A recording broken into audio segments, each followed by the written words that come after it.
Boa tarde, o meu nome é Manfred Stalk, sou pastor em Jaraguá do Sul, Santa Catarina. Quero trazer a você uma breve mensagem que fala a respeito da graça de Deus, que não desiste em nossas vidas. Tem um texto bíblico que relata muito claramente sobre isso. Não sei se você está passando por alguma crise nesse momento, ou tua família, ou você está tendo crise de fé, de dificuldade de conseguir descansar no Senhor, confiar nele. Eu gostaria de ler com você esse texto de João, capítulo 20, versículos 24 a 31. Ora, Tomé, um dos 12, chamado Dídimo, não estava com eles quando veio Jesus. Disseram-lhe, então, os outros discípulos: Vimos o Senhor. Mas ele respondeu: Se eu não vir nas suas mãos o sinal dos cravos, e ali não puser o dedo, não puser a mão no seu lado, de modo algum acreditarei. Depois que Jesus ressuscitou, ele apareceu aos discípulos. E isso aconteceu. Aí o que aconteceu? Versículo 26, passados 8 dias, estavam outra vez ali reunidos os seus discípulos, e Tomé com eles. Estando as portas trancadas, veio Jesus, pôs-se no meio deles e disse-lhes: Paz seja convosco. E logo disse a Tomé: Põe aqui o dedo e vê as minhas mãos. Chega também a mão e põe-na no meu lado. Não sejas incrédulo, mas crente. Respondeu-lhe Tomé: Senhor meu e Deus meu. Disse-lhe Jesus: Porque me viste e creste? Bem-aventurados os que não viram e creram. Na verdade, fez Jesus diante dos discípulos muitos outros sinais, que não estão escritos nesse livro. Eles, porém, foram registrados para que creiais que Jesus é o Cristo, o Filho de Deus, para que, crendo, tenhais vida em seu nome. Eu desejo de todo o coração que o Espírito Santo fale com você e que eu possa ser esse canal de bênção na sua vida nesse momento.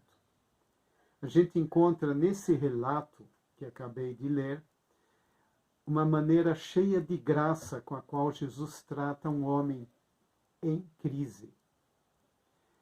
Primeira coisa que a gente observa nesse texto, que a graça de Deus não desiste. Queridos, nós estamos vivendo na época da graça. Nós temos que aproveitar essa época. Nós vemos aqui que Deus nunca nos abandona. Ele é um Pai perfeito. Muitos que tiveram pais injustos, incoerentes, desequilibrados, pais cheios de machucados, que muitas vezes expressaram esse trauma aos seus filhos, seus descendentes. Essas pessoas às vezes têm dificuldade de acreditar que Deus é um Deus que nunca nos abandona, um Deus que nos ama, um Deus que sempre está cuidando de nós como seus filhos.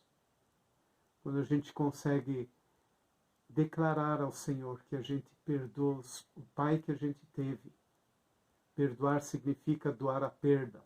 Quando eu consigo doar essa perda na minha vida, eu consigo resgatar a confiança paterna em Deus.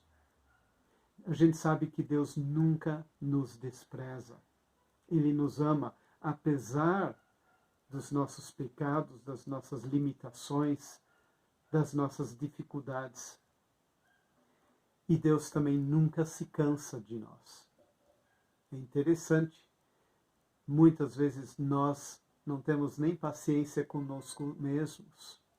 Com as dificuldades que nós temos, a gente pensa, eu não tenho mais jeito mesmo, né? Mas Deus não se cansa de nós. Ele nos ama.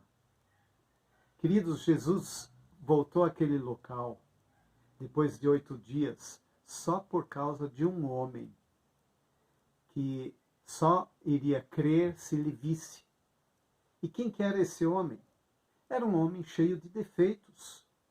Um homem que não estava presente quando Jesus apareceu 8 dias antes no meio daquele grupo.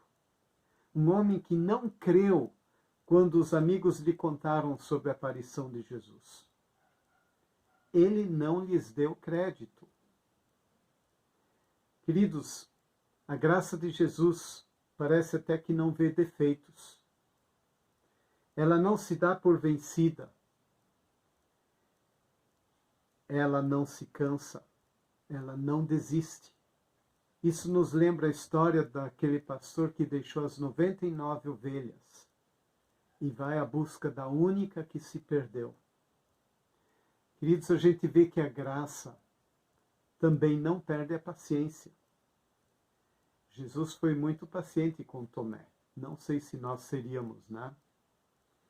Mandou que ele colocasse o seu dedo nas cicatrizes, que visse suas mãos, os pés, que colocasse as suas próprias mãos no lado onde Jesus foi ferido pela lança. Jesus foi muito paciente quando disse a Tomé que fizesse a prova tocando no lugar das suas feridas. Pedro, o apóstolo, diz que Jesus é paciente. Lemos isso em 2 Pedro, capítulo 3, versículo 9. Não retarda o Senhor a sua promessa, como alguns a julgam demorada. Pelo contrário, ele é longânimo para convosco, não querendo que nenhum pereça, senão que todos cheguem ao arrependimento. Será que não deveríamos nós também sermos mais longânimos e pacientes com as pessoas ao nosso redor? Com as pessoas com as quais temos que viver, conviver, caminhar. Queridos, outro ponto muito importante, a graça que não perde a esperança. Os versículos 27 e 29 mostram bem claro Jesus restaurando esse apóstolo querido. Jesus restaurando a crença e a fé desse homem. Vamos ler versículo 27 e 29. E logo disse a Tomé, põe aqui o dedo e vê as minhas mãos. Chega também a mão e põe-na no meu lado. Não sejais incrédulo, mas crente. Versículo 29. Disse-lhe Jesus, porque me viste, creste? Bem-aventurados os que não viram e creram. Será que nós conseguimos crer sem ver? Queridos, a gente vê manifestações da graça nesse texto, que Jesus não desistiu de Tomé. Assim, ele também não desiste de você. Por mais erros, por mais pecados que tenhamos, o amor de Deus é muito grande e nos alcança. Queridos, assim como ele não desistiu de Tomé, ele não está desistindo de você. Independente da situação na qual você se encontrar, o amor de Deus te alcança. Lá no profundo do abismo, ali na situação, por mais complicada que seja, onde quer que você se encontre, por mais prisões que você tenha dentro de você mesmo, por mais angustiado que você se sinta, Deus não desiste de você. Jesus também não perdeu a paciência com Tomé, assim ele também não perde a paciência com você. A sua misericórdia não tem fim. A misericórdia do Senhor não dá para comparar com a nossa. A misericórdia do Senhor é uma junção de duas palavras: o coração de Deus com a miséria do homem. É Ele que tem esse amor tão grande por nós. Ele quer te alcançar. Ele quer que você e eu abramos o nosso coração para Ele. porque Ele quer nos restaurar, quer nos curar. E Jesus não perdeu a esperança em Tomé. Quantas vezes nós perdemos esperança naquele filho que desviou para drogas, naquela pessoa que nos prejudicou de alguma forma, ou a pessoa que se desviou da fé, onde a gente pensa, esse não tem mais jeito, vou desistir dessa pessoa, não quero mais ajudá-la. Quantas vezes fizemos bem a alguém que não correspondeu, nem com muito obrigado, nem com um reconhecimento na prática, com atitudes. Realmente, Deus sabia que do homem ele não pode esperar nada em troca. Não é à toa que o amor de Deus independe das nossas atitudes. Deus ama você, nem mais nem menos, conforme o que a gente faz. Porém, quem ama o Senhor vai querer agradá-lo, vai querer viver debaixo da sua graça, sem abusar da graça, tendo a responsabilidade de que a nossa contrapartida tem que ser proporcional ao amor que Deus tem por nós. Para Jesus não há casos perdidos. Se, de repente, a tua história é parecida com a de Tomé, permita que Deus faça algo na tua vida. Permita que Ele possa renovar o teu coração. Permita que Ele possa trazer vida e luz na tua vida. Houve uma situação muito difícil durante a Segunda Guerra na Alemanha. Algumas pessoas pobres e perseguidas se refugiaram numa caverna escura e fria. E depois de terem abandonado aquele lugar, depois de muito tempo, aquele lugar medonho, acharam inscrito na parede da caverna as seguintes frases: creio no sol, mesmo que ele não brilhe. Creio em Deus, mesmo que ele esteja em silêncio. Creio no amor, mesmo que ele esteja oculto.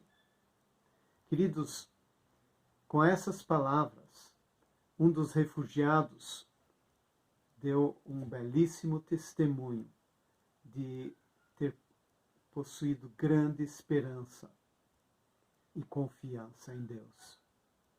Deus realmente é nossa esperança. Ele deve ocupar o primeiro lugar em nossas vidas, para que dessa forma, sem temor nenhum, sem medo nenhum, possamos enfrentar infortúnios, doenças e até a própria morte. Eu já acompanhei pessoas em estado terminal, principalmente no tempo que eu estava trabalhando no hospital. E o que me impressionava era a diferença entre a pessoa que tem a esperança em Deus, que ao falecer ela sabe para onde ela vai, e aquele que não tem a esperança em Deus. Jesus é nossa esperança, ao ponto de termos um coração confortado, tranquilo, em paz, mesmo quando estivermos à beira da partida.